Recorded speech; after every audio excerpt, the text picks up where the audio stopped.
Hey everybody, Darren here from Texas Small Town Rides. And today I had a heaping dose of the number one reason Jimmy and I feel that Harley Davidson is an excellent motorcycle to own. Stay tuned, let's figure out what I'm talking about.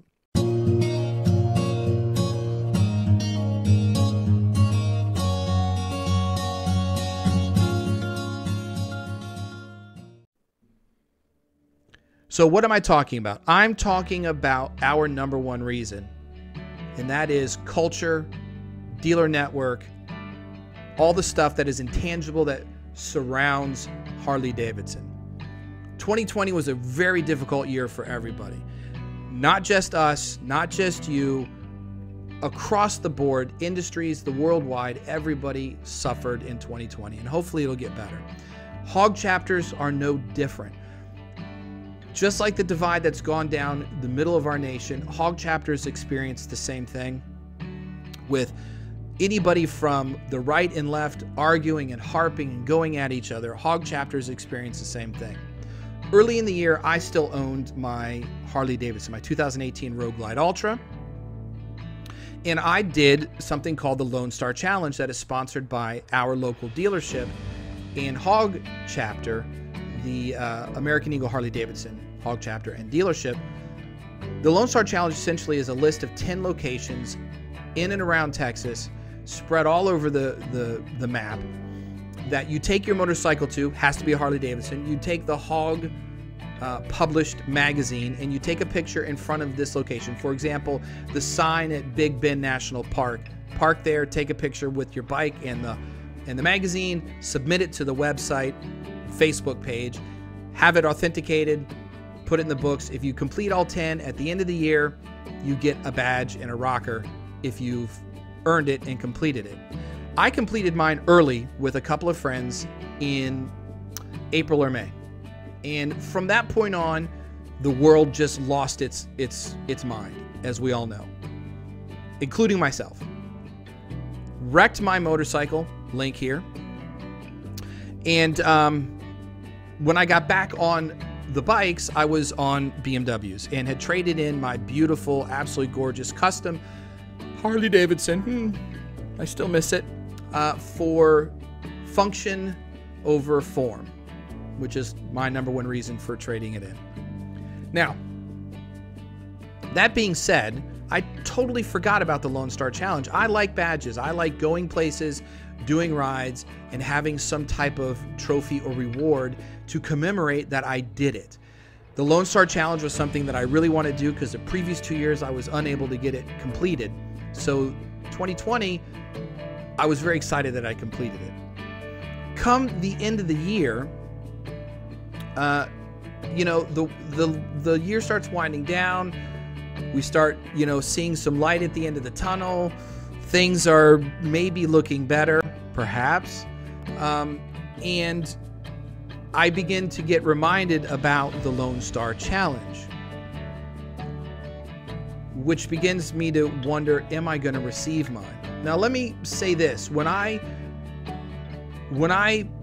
traded in my BMW, I, Darren, felt I no longer had the right to be a part of the Harley Davidson forum. I don't own a Harley Davidson, or affiliated with my dealership where I bought the Harley Davidson, so I allowed my membership to lapse. Let me put this out there. Multiple people from the chapter had reached out on occasion to inquire if we would come ride with the chapter, even on the BMW. Lisa Naples, for one, or is it Lisa Naples Gomez, or just Lisa Gomez? I don't recall. Keith reached out, who's a member of the club. Daniel reached out. Many individuals inquired as to why we were no longer riding with the club, because they didn't care that I was on a BMW, but in my mind, it mattered, and I was an idiot. So I had disassociated myself with the club. So by the time this year rolled around, I had completely forgotten about my participation early in the year. But when I found out that the badges were being passed out, I went over and did the math, and I realized that I felt I was eligible for the badge. So I inquired to multiple people as to whether I would be getting it, and the overwhelming response was, no, you're not. 3 people I spoke to, 3 people not in any position to award or withhold the badge, who had also received information from other people. So it became a game of telephone where the first person tells the second person, who then tells my friend, who then tells me, right? So by the time the information gets to my friend, I'm guessing it was tainted and didn't have the same impact or the same truth that I was hoping for. So I'm angry and frustrated at this point, and I rail and I begin making videos aggravated at Harley Davidson, aggravated at the chapter, just aggravated because that's what I did. Watched the video back and realized I'd lost my mind, and asked myself, if Jimbo, our boy Jimmy, had reacted to something this way, what advice would I give him? And the first thing I would have asked him or myself is, did you speak to anybody who had the authority to award the badge or withhold it? And the answer was no. So I'd prepared this whole cheat sheet of argument of why I should get the badge, and I reached out to the chapter director, Nicole Kennedy, expecting a no, expecting to have to argue my point. And what I got back was completely the opposite. It was, I'm not sure who you're speaking with. You are going to get your badge. I have it here. Would you like me to deliver it, or would you like to come pick it up? She offered to bring me the badge. I'm not even a member of the chapter anymore. I don't pay my dues because I don't own a Harley Davidson, yet she offered to bring it to me. And immediately I realized what I was missing. I realized when I switched over that the #1 reason to own a Harley Davidson still existed. I just no longer paid attention to it. And that is culture, culture, culture, which is important with any riding group. She offered to bring me my patch. Not a member of the club, told me that other people were misinforming me and that she had it for me. And we spoke back and forth for a couple of minutes, and I indicated to her that I missed the camaraderie, and my wife missed the camaraderie of being a part of the chapter. But I understood that since I didn't own a Harley Davidson, that we just weren't eligible for that. And she shut me down. She said, no, there are ways for you to be affiliated, not a member. I wouldn't probably be able to earn another Lone Star Challenge badge unless I like rented a Harley Davidson or something. But I don't have the requirements to be a member. I don't own a Harley. I don't have the requirements to do the challenges. But what I do have is the ability to be an affiliate or an associate of somebody who sponsors me into the club. And she informed me of this. She gave me that information. And it may sound cynical, and I'm not meaning it that way, but in a business, there's a thing called customer retention. What are you going to do to keep your customer when they're on their way out? And are you willing to do that?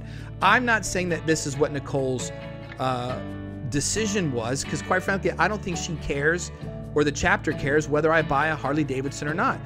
But because of the way the culture is designed, because of the way Harley Davidson sponsors and supports their chapters, their clubs, it was in her interest to continue trying to increase or reestablish our contact and association with the club.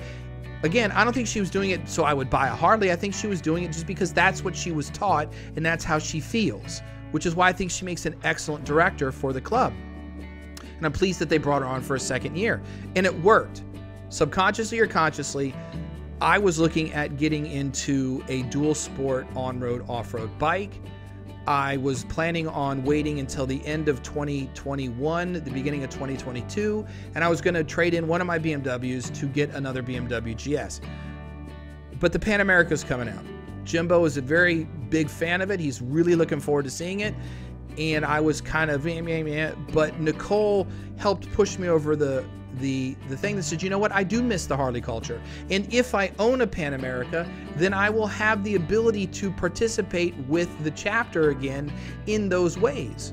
So thank you, American Eagle. Thank you, Nicole Kennedy. Thank you, all the other people in the chapter who have reached out to me over the second half of this year, who never turned me away when I come up to the dealership, had what I would consider very good joking and poking and prodding of my ownership of a BMW, and I am now reinvigorated in possibly participating again with the chapter. So why should you stick with your Harley Davidson or consider it? If you are interested in culture, camaraderie, and dealer network, all provided with little clubhouses and stuff, places you can go relax. If you're a member of the Harley Owners Group, there is nothing better than a Harley Davidson for that. Is it the best motorcycle? I don't think so. But it is the best culture on the market, and I highly recommend that you consider that when you buy your next motorcycle. I will. So, hey, again, I'm Darren. This is Texas Small Town Rides. A little bit of preachy, a little bit of vlogging. I hope you enjoyed it. Like and subscribe. We really need your support. Give me some comments down below. We could sure use them. Thanks, guys. Keep the rubber down and the chrome up, and we'll see you on the road.